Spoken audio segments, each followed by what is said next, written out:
ठीक है ना? ये प्रोग्राम लिखवाइए।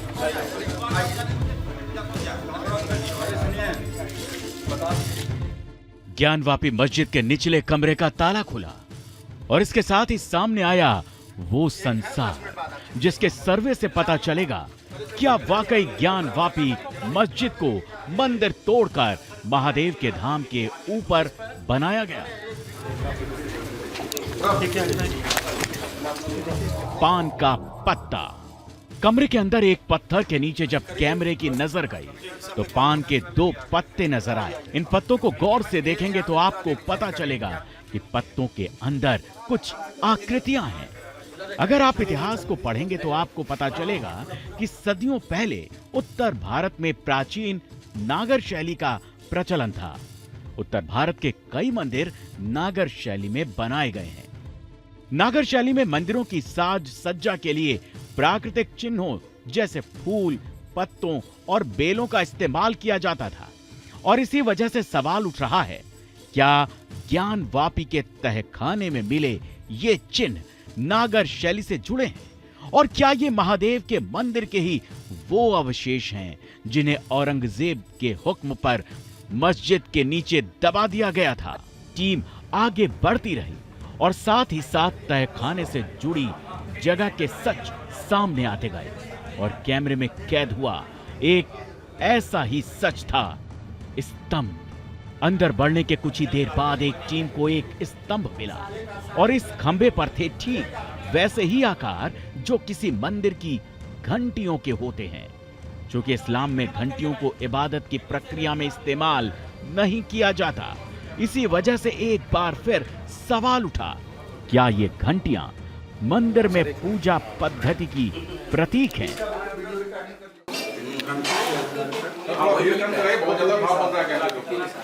मंदिर का कलाकृति के साथ जो है जो नए पिलर अलग घंटे हैं। ऊपर से नीचे जब कैमरा घूमता है तो साफ हो जाता है कि स्तंभ के मध्य हिस्से पर ऐसी घंटियां चारों तरफ बनाई गई हैं। समय के साथ कुछ घंटियां टूट गईं, लेकिन गौर से देखेंगे तो बाकी पत्थर की घंटियां आज भी अपने पूर्ण आकार में हैं। जैसे जैसे यह वीडियो आगे बढ़ता है तो मस्जिद के नीचे मंदिर के होने के दावे को लेकर जिज्ञासा बढ़ती गई। खंबे पर पत्थरों से बनी घंटियां मिली, नागर शैली की निर्माण कला से मिलते जुलते पत्ते भी मिले और फिर एक और ऐसी तस्वीर कैमरे में आई जिसका संबंध भी नागर शैली से बताया जाता रहा है। ये थे खंबे के अंदर बने आले। आला यानी वो हिस्सा जहां आम तौर पर रोशनी करने के लिए दीपक रखा जाता है। अगर आप नागर शैली को पढ़ेंगे तो इस शैली में कोणाकार आकृतियों का विशेष महत्व है। नागर शैली में बने मंदिरों के गर्भगृह के ऊपर एक रेखीय शिखर होता है। शिखर का सबसे महत्वपूर्ण भाग सबसे ऊपर लगा आमलक होता है, जो उत्तरी भारत के मंदिरों की मुख्य पहचान है। ये कोणाकार आकृति नीचे से ऊपर की ओर पतली होती जाती है। नागर शैली से जुड़े कथित चिन्हों का मिलना बार बार सवाल पैदा कर रहा था। क्या वाकई ये मंदिर के वही अवशेष हैं जिन्हें दावों के मुताबिक मुगल काल में तोड़ा गया था? मौके पर मौजूद हिंदू पक्षकार बार बार इसी सवाल के साथ तहखाने की दीवारों को देख रहे थे और टीम अपनी रिकॉर्डिंग को आगे बढ़ा रही थी। अब तक जो मिला वो इशारे दे रहा था, लेकिन आगे टीम को जो मिला उसे देखकर तो जैसे आंखों पर यकीन ही नहीं हुआ, क्योंकि आगे कुछ ऐसा था जिसे मंदिर का साक्षात सबूत कहा जा सकता है। रिकॉर्डिंग करती टीम को तहखाने के इस हिस्से में एक और स्तंभ मिला और जब कैमरे की लाइट से रोशनी इस स्तंभ पर पड़ी तो सामने नजर आए संस्कृत में लिखे श्लोक। 3, 4, 5, 6, 7 लाइनों में 7 लाइनों में करीब 14-15 शब्द हैं। गौर से देखिए खंबे के इस हिस्से को। वक्त की धूल की वजह से ये शब्द थोड़े धुंधले पड़ गए हैं, लेकिन ये संस्कृत भाषा है। ये खुद वो अधिकारी कबूल कर रहे थे जो मौके पर मौजूद थे। स्तंभ के ऊपर की गई इस कलाकारी को देखेंगे तो यह जानना मुश्किल है कि यह कोई श्लोक है या फिर संस्कृत में लिखे कुछ शब्द। लेकिन वीडियो के इस हिस्से से फिर कुछ सवाल उठे। इस्लाम में इबादत अरबी में होती है, न कि संस्कृत में। तो फिर ज्ञानवापी मस्जिद के अंदर संस्कृत के श्लोक या शब्द क्यों लिखे गए हैं? जिस हिस्से पर संस्कृत लिखी मिली है वो एक खंभा है, कोई पत्थर नहीं जिसे लाकर यहां रख दिया गया हो। यानी ये खंभा इमारत का हिस्सा रहा है। 3, 4, 5, 6, 7 लाइनों में 7 लाइनों में करीब 14-15 शब्द हैं। जहां संस्कृत के शब्द लिखे हैं उसी स्तंभ के नीचे और आगे की तरफ कुछ और आकृतियां भी बनी हैं, जो हैं पुष्प कमल यानी फूल। अगर आप गौर से देखेंगे तो आपको एक के नीचे एक कम से कम 5 पुष्प कमल नजर आएंगे। इस किस्म के पुष्प कमल भी नागर शैली के निर्माण का हिस्सा माने जाते हैं। जैसा कि हम आपको पहले भी बता चुके हैं कि प्राकृतिक चिन्ह नागर शैली के निर्माण की विशेषता माने जाते हैं।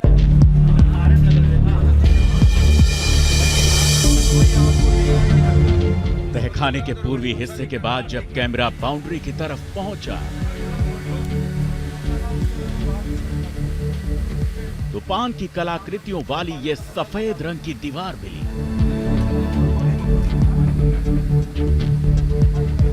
पान की कई कलाकृतियों पर नक्काशीदार आकृतियां भी मिली, जिसे नागर शैली की पहचान माना जाता है।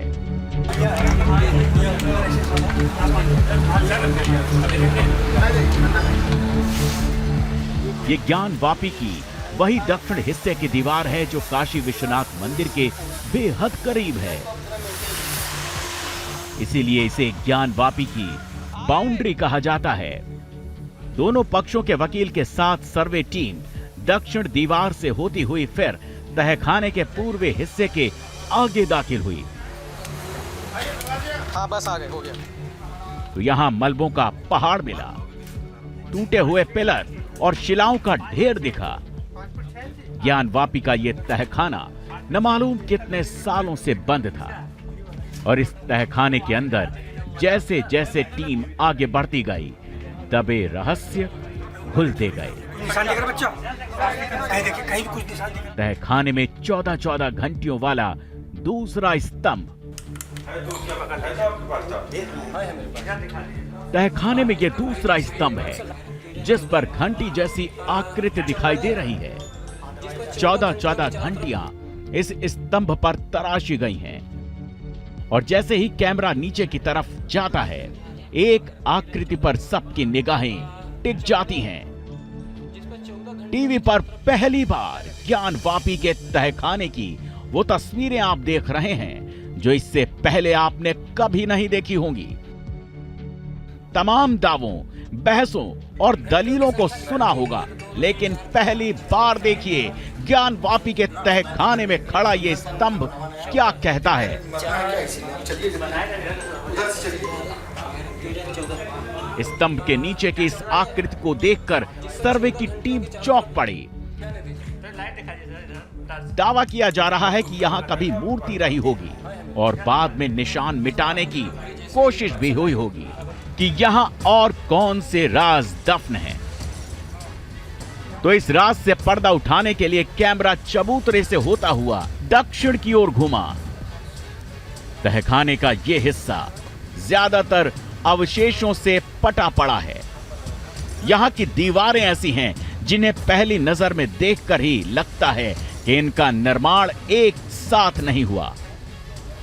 यहां पर कुछ दीवारें ईंट, सीमेंट की बनी हैं, तो कुछ प्राचीन ढांचा है।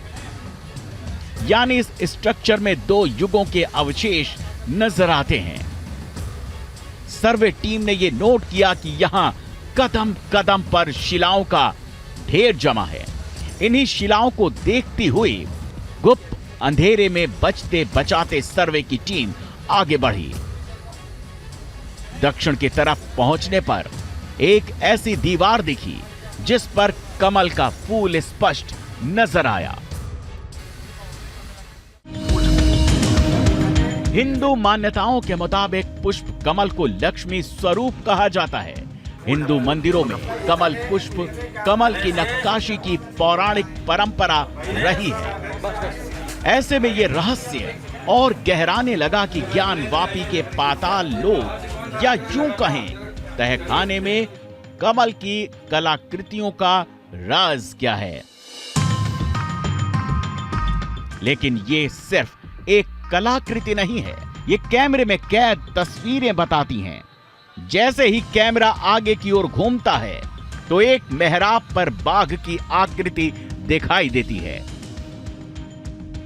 बाघ की उकेरी गई कलाकृति ऊपरी बीम में दिखाई दे रही है। पहले बाघ को दिखा दो। उसको आप अच्छे से लीजिए। उधर भी लीजिए।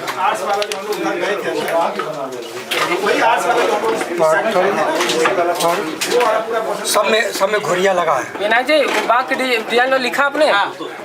ठीक है। वो एक डिजाइन जो है क्या कहते हैं, बीम टाइप का जो पत्थर है, ऊपरी बीम पर द्वार, रैखिक कलाकृति लिख दीजिए। जिस संरचना पर बाघ की आकृति दिखती है वो संरचना यहाँ की दीवार से बिल्कुल अलग है। सामने की दीवार और छत को देखकर पता चलता है कि ये ज्ञानवापी का नया स्ट्रक्चर है, जबकि बाघ वाली शिला को देखकर लगता है कि ये प्राचीन काल की निर्मित दीवार है। इसी तरह की संरचना हमें तहखाने की इस छत पर भी नजर आई।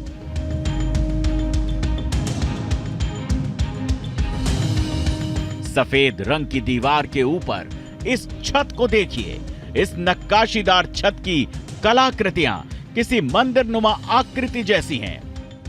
Team news nation.